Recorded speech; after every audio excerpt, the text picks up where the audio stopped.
Hello दोस्तों, कैसे हैं आप लोग। जैसे इसके पहले जो हमारा लेक्चर हुआ था उसमें हमने कूलोम्स का फर्स्ट लॉ बताया था। आपको एक वीडियो बनाई थी इसके पहले, जो उसमें कूलोम्स का फर्स्ट लॉ बताया था कि जो लाइक चार्ज होते हैं, जो समान आवेश होते हैं, लाइक चार्ज होते हैं, समान आवेश होते हैं या समान चार्ज होते हैं, उनमें जो बल लगता है, जैसे प्लस प्लस है, प्लस प्लस है तो इनमें जो बल लगे एक दूसरे को दूर भेजेंगे। ठीक है, इसका फोर्स इस पे लग रहा तो इसको दूर भेज रहा है, इसका फोर्स इस पे लग रहा तो दूर भेजेगा। माइनस माइनस है तब भी क्या है, समान ही है, माइनस माइनस है। ठीक है, नेगेटिव चार्ज एक दूसरे को रिपेल करते हैं, पॉजिटिव चार्ज एक दूसरे पॉजिटिव पॉजिटिव है तो रिपेल करेगा, नेगेटिव नेगेटिव है तो रिपेल। मतलब यही है कि अगर लाइक चार्ज है, देखो लाइक चार्ज मतलब समान चार्ज, अगर समान चार्ज है तो क्या करेगा, उसमें कौन सा फोर्स लगेगा, प्रतिकर्षण वाले या रिपल्सन, रिपल्सन में दूर भेजना। ठीक है, अब असमान चार्ज है, अनलाइक चार्ज है, तो इसमें लगेगा आपका अट्रैक्शन का या आकर्षण बल। तो ये अगर प्लस है अगर माइनस है, एक प्लस है एक माइनस है, तो एक दूसरे को खींचेंगे अपनी ओर, अट्रैक्ट ईच अदर, एक दूसरे को खींचेंगे। मींस इसमें क्या बल लग रहा है, आकर्षण बल। ये तो हमने रिवीजन करवा दिया जो हमारा फर्स्ट लॉ था। अब इनके बीच जो बल लग रहा था वो एक निश्चित दूरी में लग रहा था, तो ये सेकंड लॉ में इन्होंने बताया कितना फोर्स लग रहा है। जैसे अगर दो चार्ज को, या वो समान हो या असमान, या उसमें रिपल्सन लगेगा, समान है तो, असमान चार्ज है मतलब अनलाइक चार्ज है तो उनमें क्या लगेगा, अट्रैक्शन का।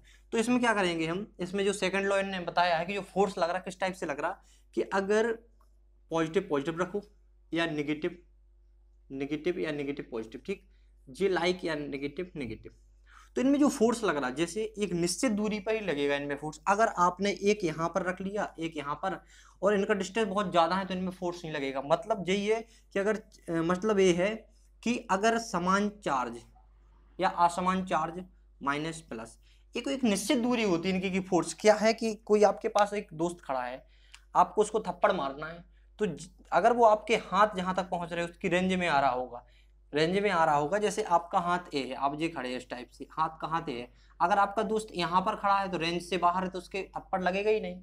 यही इसमें होता है कि अगर फोर्स फोर्स का एक एरिया होता है, बल का एक एरिया होता है कि इतने एरिया में बल लगेगा, एक रेंज होती है हर चीज की, तो इसके भी एक रेंज होता है बल का कि अगर इस एरिया में कोई बल आया तो इसका बल इस पे लगेगा, ठीक है, या फोर्स लगेगा। तो जब ये दूर पहुंच जाएगा इसके आपके एरिया से दूर, आपका हाथ ही नहीं पहुंच रहा तो उसको थप्पड़ नहीं मार पाओगे।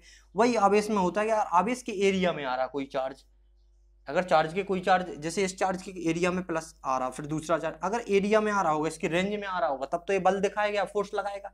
जब उसकी रेंज में ही नहीं है तो वो क्या होगा, इसकी एक फील्ड होती है, देखो इलेक्ट्रिक फील्ड के नाम से पढ़ेंगे आगे अभी हम। तो जी इसकी एक फील्ड होती है, अगर उस फील्ड में कोई चार्ज आ रहा तो एक उसमें बल लगेगा या फोर्स लगेगा। तो इसके लिए यही बोला गया है इसमें कि अगर कोई समान या असमान चार्ज या फिर लाइक या अनलाइक चार्ज एक निश्चित दूरी पर रखे हैं तो उसमें आकर्षण मतलब अट्रैक्शन या फिर रिपल्सन मतलब प्रतिकर्षण का बल लगता है। तो जब दो समान या असमान चार्ज एक निश्चित दूरी बता दी हमने आपको, उसकी रेंज, अगर एक और ज्यादा पास में आ जाएंगे तो न्यूट्रल हो जाएंगे, प्लस माइनस मिल जाएंगे तो न्यूट्रल हो जाएंगे वो। तो अगर एक निश्चित दूरी पर मेंटेन रखना है तो यहाँ पर हम लेते हैं एक चार्ज, या तो प्लस प्लस ले लो, माइनस माइनस या माइनस प्लस ले लो। तो हम सिंपल यहाँ समझाते हैं आपको Q1 और Q2, ठीक, एक Q1 हो गया चार्ज, एक Q2 चार्ज हो गया। तो ये क्या हो गया, एक निश्चित दूरी पे रखें, दूरी मान लो R, इस चार्ज पर फर्स्ट वाला चार्ज, इस पे Q1 आवेश है, इस पे Q2 आवेश है, इनके बीच की दूरी है R, एक निश्चित दूरी पर रखे हुए हैं। ठीक है, तो इनके जो बीच की दूरी है तो वो क्या है, R है, इनके बीच की डिस्टेंस है R है। ठीक, तो अब देखते हैं यहाँ पर जो Q1 Q2 पर एक फोर्स लगाएगा, अगर ये पॉजिटिव है, क्या है, अगर पॉजिटिव हैं तो ये एक दूसरे को दूर भेजेंगे, मतलब ए भी पॉजिटिव है और ए भी पॉजिटिव है। अगर ये पॉजिटिव हैं तो देखो, अगर प्लस प्लस हैं तो एक दूसरे को दूर भेजेंगे, मतलब ए वाला फोर्स लगाएगा इस पे इस साइड और ए वाला लगाएगा इस साइड, लेकिन फोर्स तो लगेगा ना। अगर माइनस माइनस है तब भी एक दूसरे को दूर भेजेंगे, अगर प्लस माइनस है तो एक दूसरे को पास में खींचेंगे, अगर ये प्लस है ये माइनस है तो एक दूसरे को अपनी ओर खींचेंगे।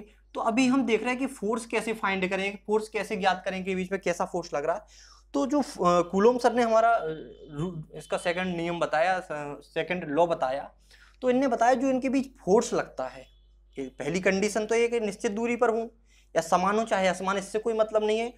असमान होंगे तो अट्रैक्शन का फोर्स लगेगा, अगर अनलाइक होंगे तो अट्रैक्शन का लगेगा, और लाइक होंगे मतलब समान होंगे तो एक दूसरे दूर भेजेंगे, रिपल्सन का लगेगा। तो कूलोम सर ने बताया कि जो इनके बीच फोर्स लग रहा है एक दूसरे को जो या दूर भेज रहे हैं, तो वो फोर्स हम कैसे ज्ञात कर सकते हैं, वो फोर्स को कैसे हम डिफाइन कर सकते हैं या फिर समझा सकते हैं। तो क्या है हमारा,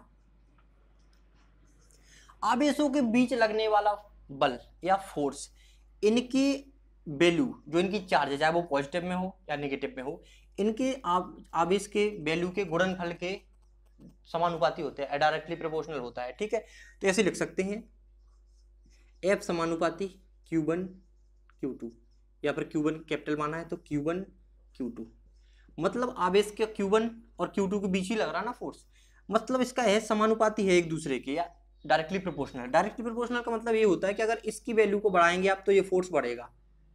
अगर आप आवेश पहले दो आवेश ले रहे हैं, इसमें दो आवेश और ये है यहाँ पर रखा, एक यहाँ पर, डिस्टेंस इनकी r है। ठीक है, तो अगर आप दो है और निश्चित दूरी पे रखा है, डिस्टेंस वही रखो या दूरी वही रखो और इनकी वैल्यू बढ़ा दो, 3 कर दो, तो पहले तो 2 गुणे 2 कितना 4 आ रहा था, अब 3 गुणे 3 9 आएगा, मतलब इसकी वैल्यू बढ़ाने से हमारा फोर्स बढ़ेगा, और वैल्यू घटा रहे हैं आप तो हमारा फोर्स भी क्या हो जाएगा, घट जाएगा। मतलब यही है कि जो इनके बीच लगने वाला फोर्स है वो किसके समानुपाती है, Q1 Q2 के गुणनफल के या प्रोडक्ट के।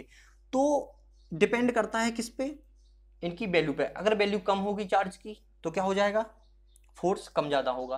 तो एक नियम तो ये हो गया। दूसरा इन्होंने बताया था कि जो दूरी है, दूरी जो लगने वाला फोर्स है वो दूरी से भी इफेक्ट होता है या प्रभावित होता है। कैसे, F समानुपाती 1/r²। अगर सिंपल ऐसा नहीं बोले, F समानुपाती 1/r² नहीं बोलना, तो सिंपल F वृत्तक्रमानुपाती r², या F डायरेक्टली प्रोपोर्शनल, या sorry F inversely proportional r²। तो इससे क्या होगा, अगर आप डिस्टेंस बढ़ाएंगे, मतलब दूरी, एक चार्ज आपका यहाँ रखा एक यहाँ रखा, अगर 2 सेंटीमीटर इनके बीच की दूरी है, 2 मीटर है, तो इसमें जो फोर्स लग रहा होगा, अगर वो 3 मीटर हम बढ़ा देते हैं तो वो फोर्स कम हो जाएगा। देखो, आर को बढ़ाएंगे आप, डिस्टेंस को बढ़ाएंगे या दूरी को बढ़ाएंगे, इनके बीच की दूरी को बढ़ाएंगे तो फोर्स हमारा कम होता जाएगा, क्योंकि इसमें भाग देंगे फिर तो इसकी वैल्यू कम हो जाएगी। मतलब ये है कि इनवर्सली प्रोपोर्शनल या व्युत्क्रमानुपाती का मतलब यही होता है कि आप इस वैल्यू को बढ़ाएंगे तो ये घटेगी। यहाँ क्या हो रहा था, समानुपाती या डायरेक्टली प्रोपोर्शनल का मतलब यही था कि आप इनकी वैल्यू बढ़ाएंगे तो इसका वैल्यू बढ़ेगा। इसमें क्या है, अगर बीच की डिस्टेंस बढ़ाएंगे आप तो ये क्या हो जाएगा, डिस्टेंस घट जाएगा। तो सिंपल यही है। ठीक है, देखेंगे अब पहली क्वेश्चन ये हो गई हमारा कि जो हमारा इनके बीच में लगने वाला फोर्स है वो इनके क्या है, प्रोडक्ट, चार्ज के प्रोडक्ट के समानुपाती होते हैं या डायरेक्टली प्रोपोर्शनल होता है, और इनके बीच की दूरी का या इनके बिटवीन जो डिस्टेंस है या दूरी है उनके स्क्वायर के इनवर्सली प्रोपोर्शनल होता है। तो सिंपल बोल सकते हैं कि चार्ज के बीच लगने वाला फोर्स उनके प्रोडक्ट के डायरेक्टली प्रोपोर्शनल होता है। यहाँ लिख सकते हैं, लिखना हो तो लिख दो, या फिर हम बोल दिया हमने तो वो लिख सकते हैं। दूसरा आपका कहा था कि उनके बीच की दूरी के इनवर्सली प्रोपोर्शनल, जो इनके बीच की दूरी थी तो उसके इनवर्सली प्रोपोर्शनल था। तो इससे इक्वेशन 1 और इक्वेशन 2 को मिलाकर हमारा एक टोटल फोर्स का फॉर्मूला बन सकता है। कैसे, फॉर्मूले कैसे बनते हैं, देखो, F समानुपाती Q1 Q2 अपॉन r², इस टाइप से आप निकाल सकते हैं। ठीक, तो जी अपना फाइनल फॉर्मूला बन गया। ठीक है, देखो Q1 Q2 या स्मॉल में लिया, कैपिटल ले लो, Q1 Q2, जी है क्या, लगने वाला सॉरी जो चार्ज हैं, दो चार्ज हैं उनकी वैल्यू रखी हमने यहाँ पर, उनका प्रोडक्ट समानुपाती है जी r², 1/r², तो 1/r² अभी भी है। कैसे, Q1 Q2 इंटू मल्टीप्लाई में कर दो 1/r² आएगा, तो यही, तो सिंपल यही है। ठीक है, ये कूलोम्स ने कूलोम्स से ये रूल दिया था या फॉर्मूला दिया था ये, क्या अगर आपको इसके बीच में लगने वाला बल निकालना हो तो क्या करना, इनके जो चार्ज हैं उनकी वैल्यू का गुणनफल और बटे उनकी जो बीच की डिस्टेंस है या दूरी है उसका स्क्वायर कर देना, अपॉन करके बटे में करके स्क्वायर कर देना, तो ये आपका सिंपल क्या हो जाएगा, हमारा फोर्स, लगने वाला बीच का फोर्स, चाहे वो अट्रैक्शन भी हो सकता है, रिपल्सन हो सकता है। ठीक है, तो यहाँ पर देखेंगे हम इसको, जो ये कांस्टेंट है, ठीक है, कांस्टेंट को तोड़ के देखेंगे क्या है, F बराबर K, कांस्टेंट को हटाया बराबर लगा K आ गया, Q1 Q2 अपॉन r²। ठीक, अब K क्या है, देखो K बराबर 1/4 पाई ε0 εr। अब कहोगे भैया जी, ठीक है, हो गया ε0 εr।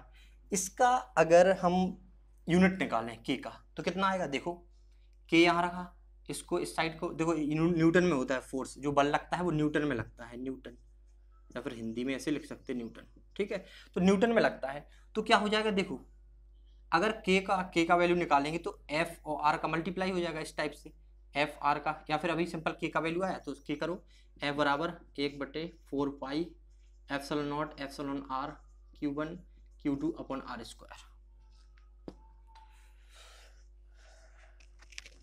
ठीक, Q1 Q2 upon R square. तो इसमें जो एफ जे वाला है, जे के का वैल्यू है, ठीक, अगर इसको हम यहीं रखें और इसको इस साइड ले जाएं, मीन्स इसकी वैल्यू को यहाँ पर के रखो सिंपल, तो एफ आर स्क्वायर इसको यहाँ ले गए बटे Q1 Q2 बराबर 1/4 pi epsilon naught epsilon R, इसको क्या माना था हमने, के माना था, के। तो के का यूनिट देख रहे हैं, वैल्यू क्या, मतलब यूनिट कैसी होती है, देखो फोर्स क्या होता है, न्यूटन, आर डिस्टेंस किस में मेजर करते हैं, दूरी मीटर में, तो मीटर किस में है, स्क्वायर में है, R newton metre square, charge coulomb में होता है तो कूलम स्क्वायर हो जाएगा, तो चार्ज की वैल्यू रहेगा कूलम स्क्वायर। तो इसका जो के का वैल्यू होता है, जो होता है newton metre square upon coulomb square, इसका यूनिट है ये, ठीक है, कांस्टेंट का, ठीक है। इसके बाद हम इसको मिटा दें, यहां पर करते हैं जी, यहां पर दूरी कितनी थी, आर माना था, ठीक है। तो जो न्यूटन मीटर स्क्वायर आ गया, तो K equals to 1/4 pi epsilon naught epsilon R newton metre square upon coulomb square. अब अगर बोला जाए कि एप्सिलॉन नॉट क्या है, एप्सिलॉन आर क्या है, तो एप्सिलॉन नॉट होता है वैक्यूम, परमिटिविटी इन वैक्यूम, या बोल सकते विद्युतशीलता, किसी भी मटेरियल की परमिटिविटी या विद्युतशीलता। तो ये क्या है, निर्वात में है, निर्वात में है, या वैक्यूम इंग्लिश में बोल सकते हैं। तो यहाँ लिखेंगे permittivity in vacuum, permittivity in vacuum, इसका वैल्यू चेंज नहीं होता, ये सिंपल रहता है, जो रहेगा मैं यहाँ लिख दूंगा 8.854 × 10⁻⁻12 फेरेड पर मीटर, ठीक है। तो वही वैल्यू रहेगा, इसका चेंज नहीं होगा। लेकिन रिलेटिव परमिटिविटी का मतलब ये होता है कि मीडियम, अगर माध्यम चेंज होता है कि आप कहीं एयर में रख देते हैं तो अलग हो जाएगा, आप किसी मटेरियल में रख देते हैं उसमें अलग हो जाएगा, ठीक है। तो परमिटिविटी इन वैक्यूम,